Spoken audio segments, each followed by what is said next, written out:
ਸਤਿ ਸ਼੍ਰੀ ਅਕਾਲ ਸਿੱਧੂ ਸਾਹਿਬ। ਸਤਿ ਸ਼੍ਰੀ ਅਕਾਲ ਜੀ ਪਰਵਾਲ ਸਾਹਿਬ, ਕੀ ਹਾਲ?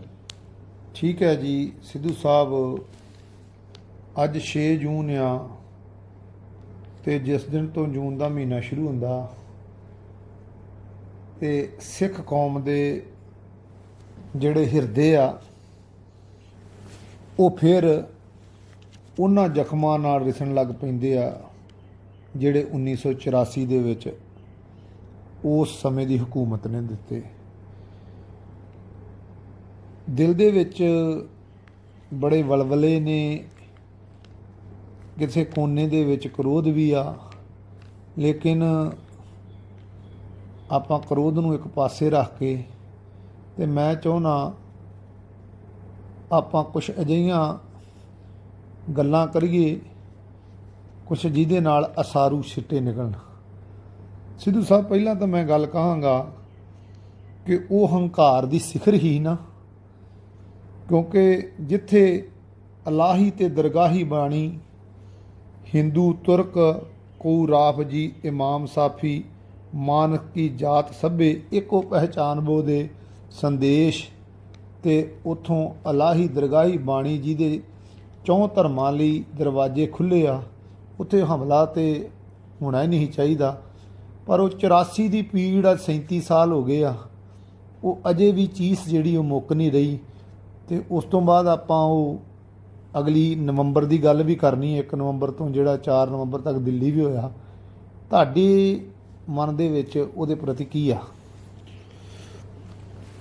ਉਦੋਂ ਪਰਵਾਲ ਸਾਹਿਬ ਛੋਟੇ ਸੀ ਅਸੀਂ, ਪਹਿਲਾਂ ਤੇ ਕਾਫੀ ਦਿਨ ਐਂਟਰੀ ਨਹੀਂ ਮਿਲੀ, ਫਿਰ ਮਾਤਾ ਪਿਤਾ ਨਾਲ ਸਾਰੇ ਗਏ ਉੱਥੇ ਜੀ ਦਰਸ਼ਨ ਕਰਨ, ਤੇ ਬਹੁਤ ਛੋਟੇ ਸਾਂ, ਪਰ ਇੱਦਾਂ ਮਾਂ ਵੀ ਉਹ ਕੱਲ੍ਹ ਦੀਆਂ ਗੱਲਾਂ ਹੋਣ। ਅਕਾਲ ਤਖਤ ਸਾਹਿਬ ਢਹਿ ਢੇਰੀ, ਥਾਂ ਥਾਂ ਗੋਲੀਆਂ ਦੇ ਨਿਸ਼ਾਨ, ਉਹ ਅਜੇ ਵੀ ਜੀ ਉਹ ਮੰਜ਼ਰ ਯਾਦ ਕਰਕੇ ਤੇ ਸਮੇਂ ਦੀਆਂ ਸਰਕਾਰਾਂ ਉਸ ਵੇਲੇ ਸਨ ਜੋ ਉਹਨਾਂ ਨੂੰ ਅੱਜ ਵੀ ਆਪਣੇ ਆਪ ਹੀ ਲੱਖ ਲਾਹਨਤਾਂ ਦਿਲਾਂ 'ਚੋਂ ਨਿਕਲਦੀਆਂ। ਇਹ ਸਿੱਖਾਂ ਦਾ ਕਾਬਾ, ਉਸ ਤੋਂ ਵੀ ਅੱਗੇ ਗੁਰੂ ਨਾਨਕ ਨਾਮ ਲੇਵਾ ਜਿੰਨੇ, ਔਰ ਮੈਂ ਕਹਿੰਦਾ ਸਾਰੇ ਪੰਜਾਬੀਆਂ ਦਾ ਉਸ ਵੇਲੇ ਜੋ ਕੀਤਾ ਗਿਆ ਉਹਦੇ ਨਾਲ ਦਿਲ ਲਹੂ ਲੁਹਾਨ ਹੋ ਗਿਆ ਜੀ। ਬਿਲਕੁਲ ਸਹੀ ਗੱਲ ਹੈ। ਤੁਸੀਂ ਕਿਹਾ ਵੀ ਆਪਾਂ ਗੁੱਸਾ ਪਾਸੇ ਰੱਖਣਾ, ਮਾਫੀ ਪਹਿਲਾਂ ਹੀ, ਕਿ ਗੁੱਸਾ ਆਵੇਗਾ ਵੀ। ਇੱਕ ਪਹਿਲਾ ਟੌਪਿਕ ਆਏ ਆਪਣੇ 50 ਵਾਰ ਜਾਂ 50 ਤੋਂ ਵੱਧ ਵਾਰ ਬੈਠ ਕੇ ਆਪਾਂ ਕਿਸੇ ਨਾ ਕਿਸੇ ਵਿਚਾਰ ਮੁੱਦੇ ਤੇ ਡਿਸਕਸ਼ਨਸ ਕੀਤੀਆਂ, ਪਰ ਪਹਿਲਾ ਟੌਪਿਕ ਆ ਜਿਹਦੇ 'ਚ ਇਹ ਰਲੇ ਮਲੇ ਭਾਵ ਕਾਇਮ ਰਹਿਣੇ ਆ, ਤੇ ਮਾਫੀ ਹੁਣ ਤੋਂ ਹੀ ਸੀ। ਹਾਂ ਸਿੱਧੂ ਸਾਹਿਬ, ਗੱਲ ਤੇ ਤੁਹਾਡੀ ਸਹੀ ਆ। ਇਹ ਇੱਕ ਹੰਕਾਰ ਦੇ ਘੋੜੇ ਤੇ ਚੜ੍ਹ ਕੇ ਉਸ ਵੇਲੇ ਦੀ ਹਕੂਮਤ ਨੇ ਇੱਕ ਨਸਲਕੁਸ਼ੀ ਦਾ ਜਾਂ ਇੱਕ ਸੰਦੇਸ਼ ਦੇਣ ਦੀ ਕੋਸ਼ਿਸ਼ ਕੀਤੀ ਸੀ, ਲੇਕਿਨ ਪਤਾ ਨਹੀਂ ਕਿਉਂ ਕਈ ਵਿਦਵਾਨਾਂ ਨੇ, ਕਈ ਜਿਹੜੇ ਸਿੱਖ ਬੁੱਧੀਜੀਵ ਸੀ, ਉਹਨਾਂ ਨੇ ਉਹਦੇ ਕੰਨ ਦੇ ਵਿੱਚ ਇਹ ਆਵਾਜ਼ ਵੀ ਪਾਈ ਸੀ ਕਿ ਇਹ ਕੰਮ ਨਾ ਕਰੀ, ਸ੍ਰੀ ਹਰਿਮੰਦਰ ਸਾਹਿਬ ਤੇ ਦਰਬਾਰ ਸਾਹਿਬ ਤੇ ਅਟੈਕ ਨਾ ਕਰੀ, ਸਿੱਖ ਕੌਮ ਨੂੰ ਇਤਿਹਾਸ ਪੜ੍ਹ ਲਏ। ਤੇ ਜਿਉਂ ਮੱਸੇ ਰੰਗੜ ਤੋਂ ਲੈ ਕੇ ਅਹਿਮਦ ਸ਼ਾਹ ਅਬਦਾਲੀ ਤੱਕ ਜਿੰਨੇ ਵੀ ਇੱਥੇ ਹਮਲਾ ਕੀਤਾ, ਉਹਨੂੰ ਸਿੱਖ ਕੌਮ ਨੇ ਛੱਡਿਆ ਨਹੀਂ। ਪਰ ਉਹ ਜਿਹੜਾ ਸਭ ਕੁਝ ਵਰਤਾਰਾ ਹੋਇਆ, ਉਹਨੂੰ ਹੋਰ ਵੀ ਬਹੁਤ ਸਾਰੇ ਤਰੀਕੇ ਸੀ। ਜੇ ਆਪਾਂ ਉਹਨਾਂ ਵਾਲੇ ਪੱਖ ਵੀ ਸੋਚੀਏ ਤੇ ਉੱਥੇ ਕੋਈ ਇਹ ਸਭ ਕੁਝ ਖੂਨ ਦੀ ਹੋਲੀ ਖੇਡਣ ਦੀ ਲੋੜ ਨਹੀਂ ਸੀ। ਤੇ ਸਭ ਤੋਂ ਵੱਡੀ ਅਹਿਮ ਜਿਹੜੀ ਤਰਾਸਦੀ ਦੁੱਖ ਆ, 37 ਸਾਲ ਬੀਤ ਜਾਣ ਤੇ ਵੀ ਕੋਈ ਇਨਸਾਫ ਨਹੀਂ, ਤੇ ਕਿਤੇ ਨਾ ਕਿਤੇ ਉਹ ਚੀਸਾਂ ਜਿਹੜੀਆਂ ਵਾ ਉਹ ਉੱਠਦੀਆਂ ਨੇ, ਉਹ 'ਤੇ ਸਿਆਸਤੀ ਹੋਈ ਆ, ਉਹਨੂੰ ਕਿਸੇ ਸਾਰਥਕ ਬੰਨੇ ਤੇ ਖੜਿਆ ਨਹੀਂ ਗਿਆ।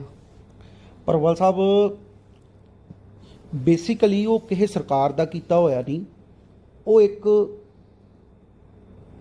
ਬਦਦਿਮਾਗ ਜਨਾਨੀ ਦਾ ਕੀਤਾ ਹੋਇਆ ਕਾਰਾ ਸੀ, ਜਿਹੜੀ ਆਪਣੇ ਮੂੰਹ 'ਚ ਸੋਨੇ ਦਾ ਚਮਚਾ ਲੈ ਕੇ ਜੰਮੀ ਸੀ।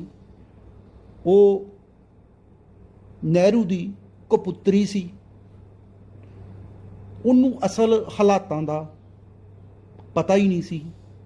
ਉਹਨੂੰ ਹੋਰ ਕਿਸੇ ਧਰਮ ਦੀ ਤੇ ਕਿੱਥੋਂ ਜਾਣਕਾਰੀ ਹੋਣੀ ਹੈ। ਉਹਨੂੰ ਆਪਣੇ ਧਰਮ ਦਾ ਹੀ ਗਿਆਨ ਨਹੀਂ ਸੀ। ਉਹਨੂੰ ਇਹ ਨਹੀਂ ਸੀ ਪਤਾ ਵੀ ਪੰਜਾਬ ਦੇ ਵਿੱਚ ਇਹ ਰਿਵਾਜ ਸੀ ਜਾਂ ਹੈ ਵੀ ਕਿ ਹਿੰਦੂ ਹੀ ਆਪਣਾ ਵੱਡੇ ਪੁੱਤਰ ਨੂੰ ਸਰਦਾਰ ਬਣਾਉਂਦੇ ਸੀ। ਬਿਲਕੁਲ ਸਹੀ ਗੱਲ ਹੈ ਜੀ। ਔਰ ਧੰਨ ਧੰਨ ਸ਼੍ਰੀ ਗੁਰੂ ਤੇਗ ਬਹਾਦਰ ਜੀ ਨੇ ਸ਼ੁਰੂ ਤੋਂ ਹਿੰਦੂਆਂ ਦੀ ਰੱਖਿਆ ਵਾਸਤੇ ਆਪਣਾ ਆਪ ਕੁਰਬਾਨ ਕੀਤਾ। ਫਿਰ ਗੁਰੂ ਗੋਬਿੰਦ ਸਿੰਘ ਜੀ ਨੇ ਔਰ ਸਮੇਂ ਦੀਆਂ ਹਕੂਮਤਾਂ ਦਾ ਮੁਕਾਬਲਾ, ਉਹਨਾਂ ਦੀ ਦਰਿੰਦਗੀ ਦਾ ਮੁਕਾਬਲਾ ਸ਼੍ਰੀ ਗੁਰੂ ਨਾਨਕ ਦੇਵ ਜੀ ਨੇ ਕਰਨਾ ਸਿਖਾਇਆ। ਸ਼੍ਰੀ ਗੁਰੂ ਅਰਜਨ ਦੇਵ ਜੀ ਨੇ ਸ਼ਹੀਦੀ ਦਿੱਤੀ। ਕਹਿੰਦੇ ਨੇ ਕਿ ਉਹ ਕਿਸੇ ਹਕੂਮਤ ਦਾ ਕੀਤਾ ਹੋਇਆ ਇਸ ਕਰਕੇ ਨਹੀਂ ਸੀ ਕਿ ਉਸ ਵੇਲੇ ਉਸ ਬਦਦਿਮਾਗ ਅੱਖੜ ਜਨਾਨੀ ਦੀ ਡਿਕਟੇਟਰਸ਼ਿਪ ਸੀ। ਆਪਾਂ ਨੂੰ ਯਾਦ ਕਰੀਏ ਆਪਾਂ ਕਿ ਉਸ ਤੋਂ ਪਹਿਲਾਂ 4 ਸਾਲ ਉਹਨੇ ਐਮਰਜੈਂਸੀ ਲਾਤੀ। ਐਮਰਜੈਂਸੀ ਦੇ ਵਿੱਚ ਸਾਰਾ ਪੰਜਾਬ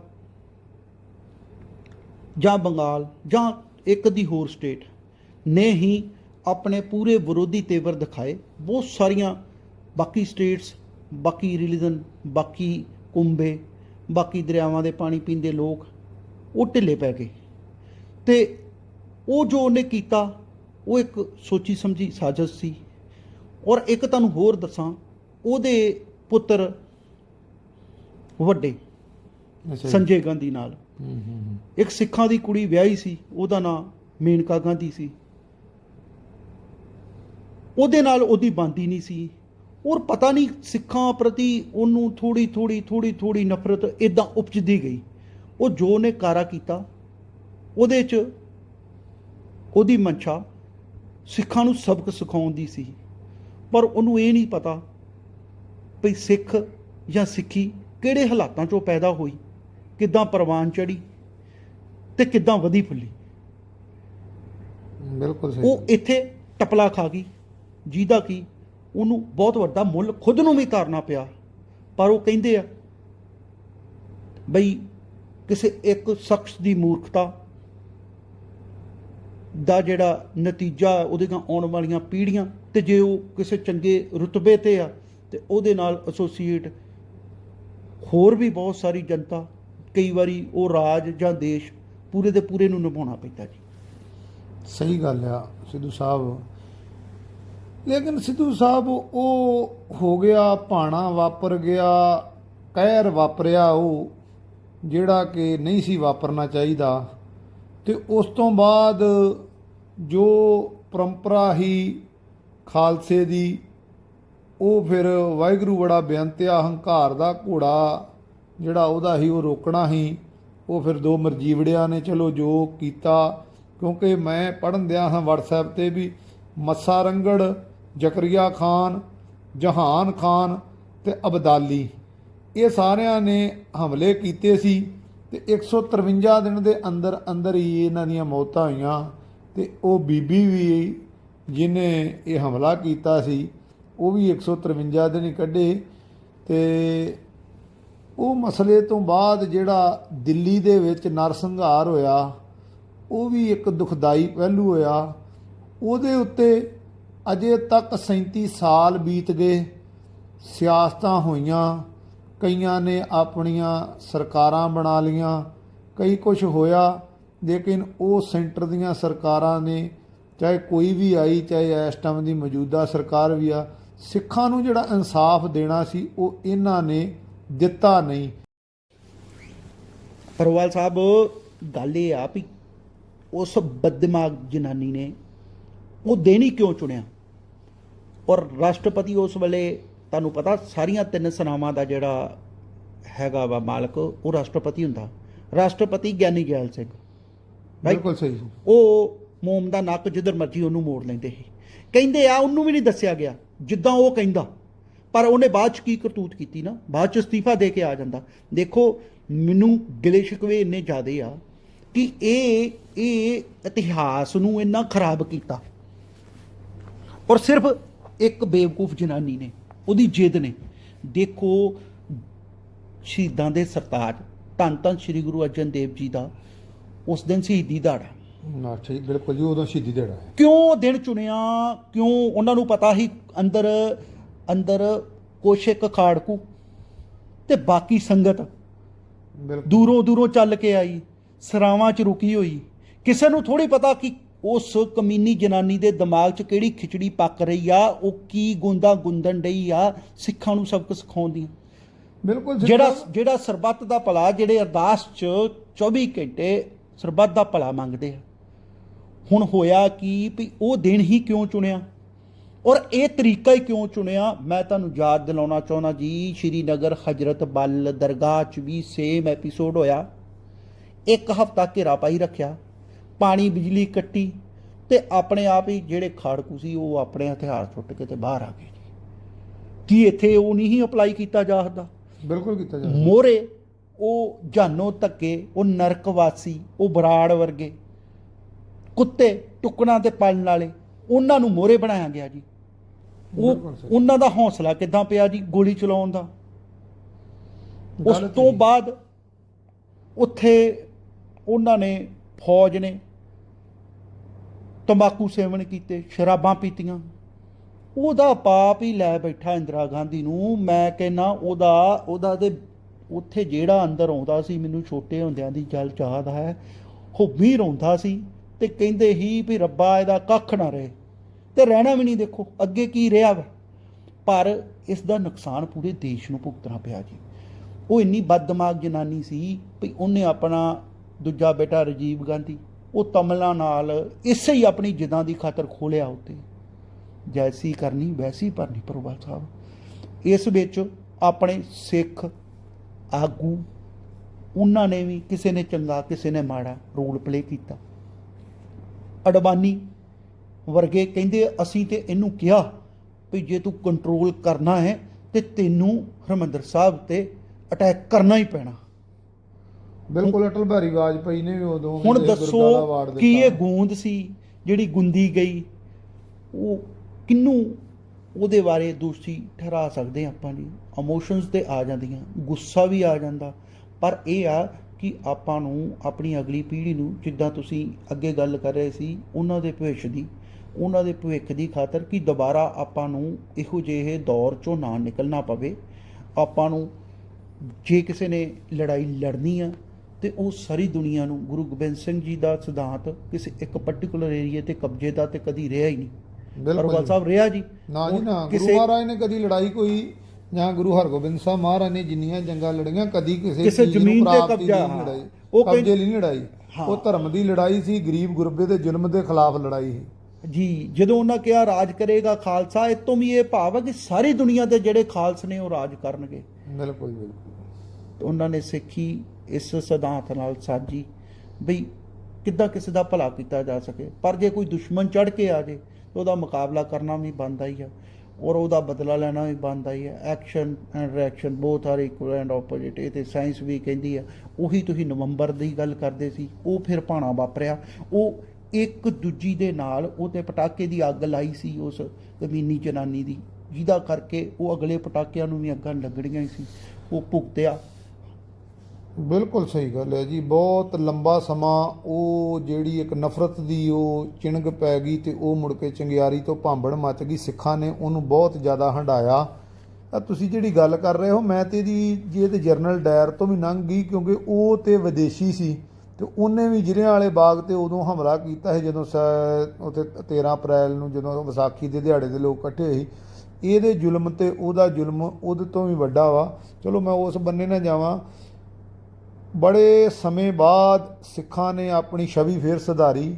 ਸਿੱਖਾਂ ਦੇ ਉੱਤੇ ਜਿਹੜਾ ਇੱਕ ਅੱਤਵਾਦੀ, ਇੱਕ ਖਾੜਕੂ, ਇੱਕ ਲੜਾਕੇਪਨ ਦਾ ਟੈਗ ਲੱਗਾ ਸੀ, ਉਹ ਆ ਪਿਛਲੇ ਸਮੇਂ 'ਤੇ ਜੋ ਤਰਾਸਦੀਆਂ ਆਈਆਂ, ਮੈਂ ਉਹਦੇ 'ਚ ਜਿਹੜੀਆਂ ਆਪਣੀਆਂ ਸੰਸਥਾਵਾਂ ਵਾ ਖਾਲਸਾ ਐਡ ਤੇ ਦੂਜੀਆਂ ਜਿਨ੍ਹਾਂ ਨੇ ਆਲ ਲੈਵਲ ਵਰਲਡ ਦੇ ਵਿੱਚ ਇੱਕ ਸਿੱਖਾਂ ਦੀ ਪਹਿਚਾਣ ਬਣਾਈ ਜੋ ਸਹੀ ਸੀ, ਜੋ ਗੁਰੂ ਨਾਨਕ ਦੇਵ ਮਹਾਰਾਜ ਨੇ ਸਾਡੀ ਝੋਲੀ 'ਚ ਪਾਈ ਦਾਤ, ਉਹ ਕਿ ਅਸੀਂ ਜਿਹੜੇ ਸਰਬ ਦੀ ਲੋਕਾਂ ਦੀ ਸੇਵਾ ਕਰਨ ਵਾਲੀ ਇਹ ਸਿੱਖ ਕੌਮ, ਗਰੀਬ ਗੁਰੂ ਦੀ ਮਜਲੂਮ ਦੀ ਬਾਂਹ ਫੜਨ ਵਾਲੀ ਆ, ਨਾ ਅਨਾਥਾਂ ਦਾ ਆਸਰਾ ਬਣ ਕੇ ਬੋੜਦੀ ਆ। ਤੇ ਹੁਣ ਕਿਸਾਨੀ ਸੰਘਰਸ਼ ਨੇ ਵੀ ਉਸ ਮਿਸਾਲ ਦੇ ਵਿੱਚ ਫਿਰ ਹੋਰ ਵਾਧਾ ਕੀਤਾ, ਜਿਸ ਜਜ਼ਬੇ ਨਾਲ, ਜਿਸ ਜੋਸ਼ ਨਾਲ, ਜਿਸ ਉਤਸ਼ਾਹ ਨਾਲ ਇਹ ਲੜਾਈ ਲੜੀ ਆ। ਤੇ ਕਿਤੇ ਨਾ ਕਿਤੇ ਸਿੱਧੂ ਸਾਹਿਬ ਆਉਣ ਵਾਲੀਆਂ ਪੀੜ੍ਹੀਆਂ ਨੂੰ ਆ ਇੱਕ ਸ਼੍ਰੋਮਣੀ ਗੁਰਦੁਆਰਾ ਪ੍ਰਬੰਧਕ ਕਮੇਟੀ ਵੱਲੋਂ ਮਹਾਰਾਜ ਦੀ ਉਹ ਬੀੜ ਸੰਗਤਾਂ ਦੇ ਦਰਸ਼ਨ ਲਈ ਰੱਖੀ ਆ। ਸਮੇਂ ਦੀਆਂ ਹਕੂਮਤਾਂ ਦੇ ਜੇ ਕਾਰੇ ਦੇਖੀਏ ਤਾਂ ਦੇਖੋ ਦਰਬਾਰ ਸਾਹਿਬ 'ਤੇ ਲੱਗੀਆਂ ਗੋਲੀਆਂ ਦੇ ਨਿਸ਼ਾਨ ਮਿਟਾਤੇ ਤੇ ਜ਼ਿਲ੍ਹਿਆਂ ਵਾਲੇ ਬਾਗ 'ਤੇ ਅਜੇ ਹੈਗੇ ਆ। ਤੇ ਉਹ ਚਲੋ ਜ਼ਬਰਦਸਤੀ ਹੀ ਮੇਰੇ ਖਿਆਲ ਨਾਲ ਕਮੇਟੀਆਂ ਦੇ ਵੱਸ ਕੋਈ ਨਹੀਂ, ਕਿਉਂਕਿ ਸਰਕਾਰਾਂ ਦੇ ਗਾੜੀ ਕੀ ਸੀ। ਲੇਕਿਨ ਮੈਂ ਸਮਝਦਾ ਵਾਂ ਕਿ ਹੁਣ ਸਾਨੂੰ ਸਿਰ ਦੇਣ ਦੀ ਨਹੀਂ, ਸਿਰ ਵਰਤਣ ਦੀ ਲੋੜ ਆ। ਸਾਡੇ ਵੱਡੇ ਵਡੇਰਿਆਂ ਨੇ ਬੜੇ ਸਿਰ ਦਿੱਤੇ ਆ। ਸਿੱਖ ਕੌਮ ਜਿਹੜੀ ਆ ਸਿੱਖੀ ਸਿਰ ਦੇ ਕੇ ਹੀ ਪੈਦਾ ਹੋਈ ਆ, ਤੇ ਫਿਰ ਇਹ ਸਿੱਖੀ ਦਾ ਜਿਹੜਾ ਬਾਗ ਆ ਇਹਦੇ ਸਾਰਾ ਸਿਰ ਦੇ ਕੇ ਹੀ ਆ। ਇਸ ਟਾਈਮ ਜਿੰਨੀ ਆਪਾਂ ਜੇ ਵੇਖੀਏ ਵਰਲਡ ਵਾਈਡ, ਤੇ ਜਿੰਨਾ ਸਿੱਖਾਂ ਦੇ ਵਿੱਚ ਸੇਵਾ ਭਾਵਨਾ ਦਾ ਉਤਸ਼ਾਹ ਵਾ, ਜਿਹੜੇ ਸਿੱਖ ਮੈਂ ਸਮਝਦਾ ਕਿ ਸੋਨੇ ਦੀਆਂ ਸੜਕਾਂ ਬਣਾਉਣ ਦੀ ਕਾਬਲੀਅਤ ਰੱਖਦੇ ਆ, ਜਿੱਥੇ ਕਿਤੇ ਹੋਵੇ ਅਰਬਾਂ ਖਰਬਾਂ ਦੇ ਵਿੱਚ ਦਾਨ ਦਿੰਦੇ ਆ। ਤੇ ਇਸ ਬੰਨੇ ਵੱਲ ਨੂੰ ਜੇ ਤੁਰਦੇ ਮੈਂ ਹਿਸਾਬ ਜਿਹਾ ਲਾਉਣਾ ਹੈ ਕਿ ਜੇ 84 ਦਾ ਗੁੱਸਾ ਜਿੱਦਾਂ ਉਹ ਤੁਸੀਂ ਦੱਸਦੇ ਹੋ ਕੋਈ ਯਹੂਦੀਆਂ ਤੇ ਹਮਲਾ ਆਇਆ, ਤਾਂ ਉਹਨਾਂ ਨੇ ਆਪਣੀ ਪੀੜ੍ਹੀਆਂ ਨੂੰ ਇੰਨਾ ਐਜੂਕੇਟ ਕਰਤਾ ਕਿ ਉਹ ਸਾਰੇ ਥਾਂ ਉਹ ਹੀ ਹੋ ਗਏ। ਤੇ ਜੇ ਕਿਤੇ ਅਸੀਂ ਵੀ ਹੁਣ ਹੀ ਤੁਰ ਪਈਏ ਜੇ 37 ਸਾਲਾਂ 'ਚ, ਮੈਂ ਸੋਚਦਾ ਹਾਂ ਕਿ ਜੇ ਅਸੀਂ ਉੱਥੇ ਕੋਈ ਇਹੋ ਜਿਹੀ ਸੰਸਥਾ ਬਣਾਉਂਦੇ, ਇਹੋ ਜਿਹਾ ਗੁਰੂ ਗ੍ਰੰਥ ਸਾਹਿਬ ਦੀ ਸੋਚ ਨੂੰ ਸਾਰਾ ਉੱਥੇ ਸਾਰਾ ਕਰਦੇ, ਜੋ ਗੁਰੂ ਗ੍ਰੰਥ ਸਾਹਿਬ ਮਹਾਰਾਜ ਦਾ ਸਿਧਾਂਤ ਆ, ਜੋ ਗੁਰੂ ਗ੍ਰੰਥ ਸਾਹਿਬ ਮਹਾਰਾਜ ਸਾਨੂੰ ਉਪਦੇਸ਼ ਦਿੰਦੇ ਆ, ਜੋ ਪੂਰੀ ਮਾਨਵਤਾ ਨੂੰ ਉਪਦੇਸ਼ ਦਿੰਦੇ ਆ, ਉਹ ਉਪਦੇਸ਼ ਦੇ ਕੇ ਉਹ ਬੱਚਿਆਂ ਨੂੰ ਪਲੱਸ ਪਹਿਲੀ ਕਲਾਸ ਤੋਂ ਲੈ ਕੇ ਪੜ੍ਹਾ ਕੇ ਤੇ ਫਿਰ ਉਹਨੂੰ IAS IPS ਦੀ ਟ੍ਰੇਨਿੰਗ ਦਿੰਦੇ। ਤੇ ਹੁਣ ਤੱਕ 300 400 ਉਹ ਸੇਵਾ ਭਾਵਨਾ ਵਾਲਾ ਜਿਹੜਾ ਜਾਤ ਪਾਤ ਤੋਂ ਉੱਪਰ ਉੱਠ ਕੇ ਇੱਕ ਨਿਸ਼ਠਾ ਨਾਲ, ਇੱਕ ਭ੍ਰਿਸ਼ਟਾਚਾਰ ਤੋਂ ਰਹਿਤ ਇੱਕ ਅਫਸਰ ਮਿਲ ਜਾਣੇ ਸੀ, ਤੇ ਉਹ ਗੱਲ ਆਪੇ ਕਿਤੇ ਨਾ ਕਿਤੇ ਬਣ ਜਾਣੀ ਸੀ ਨਾ। ਕੀ ਖਿਆਲ ਆ? ਬਿਲਕੁਲ ਸਹੀ ਹੈ ਪਰੋ ਸਾਹਿਬ, ਤੁਸੀਂ ਸਹੀ ਕਿਹਾ ਜੀ। ਅਜੇ ਵੀ ਕੋਈ ਦੇਰੀ ਨਹੀਂ ਹੋਈ, ਆਓ ਉੱਠੀਏ, ਇੱਧਰ ਲੱਗੀਏ। ਜਬ ਜਾਗੇ ਤभी ਸਵੇਰਾ। ਹਾਂ, ਕੌਮਾਂ ਉਹੀ ਨੇ ਜਿਹੜੀਆਂ ਇਤਿਹਾਸ ਤੋਂ ਸਿੱਖਿਆ ਲੈਂਦੀਆਂ ਮੈਂ ਤੇ ਆਪਣੇ ਭਵਿੱਖ ਦੀਆਂ ਮੁਹਾਰਾਂ ਚੰਗੇ ਪਾਸੇ ਮੋੜਦੀਆਂ ਨੇ। ਬਿਲਕੁਲ ਸਹੀ।